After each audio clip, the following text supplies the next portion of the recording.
जय सद्गुरू मंडळी, मी रंजना रेसिपीमध्ये तुमचं खूप खूप मनापासून स्वागत. तर मंडळी, आज बनवणार आहे मी मस्त उपासाचे थाळीपीठ. तर तुम्ही पाहू शकता इथे एकच नंबर आपले थाळीपीठ झालेले आहेत. तर चला रेसिपीकडे वळूया. तर इथे मी बघा हिरव्या मिरच्या घेतलेल्या आहेत. आता इथे मी एक मिक्सर जार घेतलेला आहे, त्यामध्ये मी इथे हिरव्या मिरच्या घालणार आहे आणि एक आल्याचं तुकडंसुद्धा घालणार आहे. आता हिरव्या मिरच्या इथे मी तिखट घेतलेलं आहे, थोडं तिखटच बनवणार आहे. आणि त्याच्यानंतर इथे मी जिरं घालणार आहे. तर छोटे चमचे आहे, मी 2 चमचे जिरं घातलेलं आहे. तर इथे हे थाळीपीठ थोडं तिखटच बनवणार आहे. इथे आमच्याकडे तिखट आवडतं. तर बघा असं मस्त आपलं वाटण झालेलं आहे हिरवी मिरची आणि आल्याचं. तर बघा इथे कोथिंबीर घेतले, फ्रेश असं दही घेतले, शेंगदाण्याचं कूट आणि त्याच्यानंतर हे पीठ घेतलेलं आहे. तर आता इथे आपला हिरवी मिरची आणि आल्याचं वाटण आणि इथे एक मोठा बटाटा असा किसून घेतलेला आहे.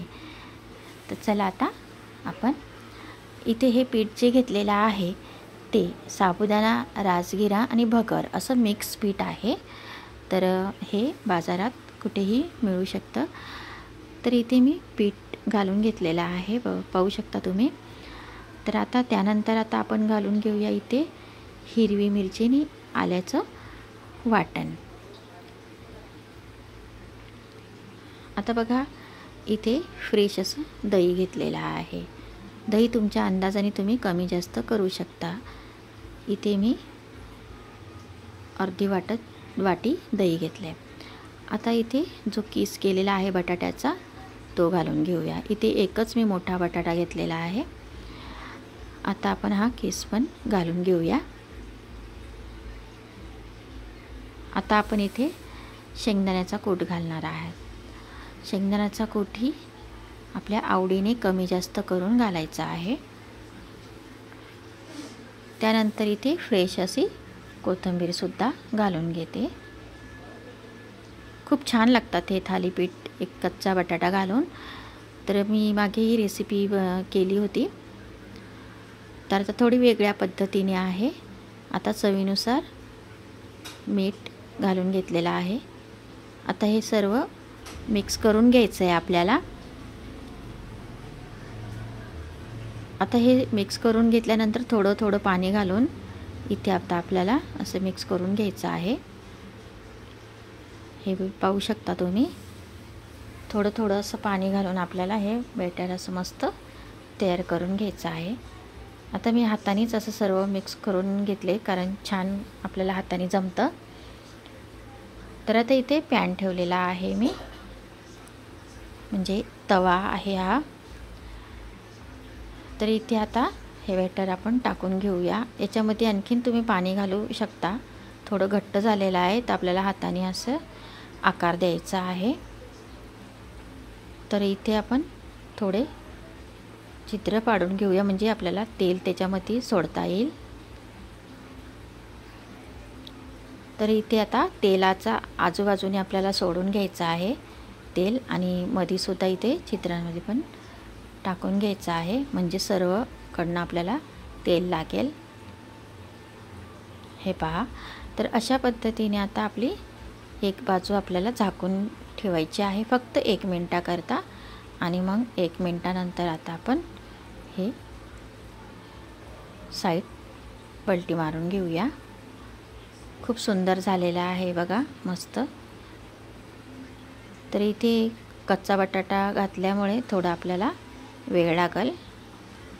आता ही बाजू पण 1 मिनिटाकरता इथे झाकून ठेवायची आहे, आणि थोडं तेल घालून घ्यायचं आहे आपल्याला, म्हणजे सर्व बाजून तेल लागेल. बघा इथे 1 मिनिट झालेला आहे. तर मस्त थालीपीठ बघा खूप सुंदर झालेला आहे, एकच नंबर मस्त, खूप छान झालेला आहे. आणि उपासाची ही रेसिपी तुम्ही पण एकदा करून बघा. ते नेहमी साबुदाण्याची खिचडी भगर खाऊन कंटाळा आला असेल, तर अशा पद्धतीने पण उपासाची ही रेसिपी बनवली तर खूप सुंदर लागते खायला. बघा मस्त आपलं थालीपीठ तयार झालेलं आहे.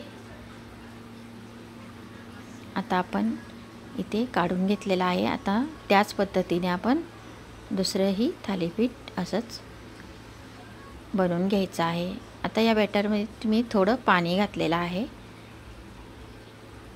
ते थोडं मला घट्ट वाटलं म्हणून मी थोडं पाणी घातलं आहे. आता त्याच पद्धतीने आपण हे पण बनवून घ्यायचं आहे. बघा इथे 1 मिनिट झाकण ठेवलं आहे. उलटून घेऊया आता.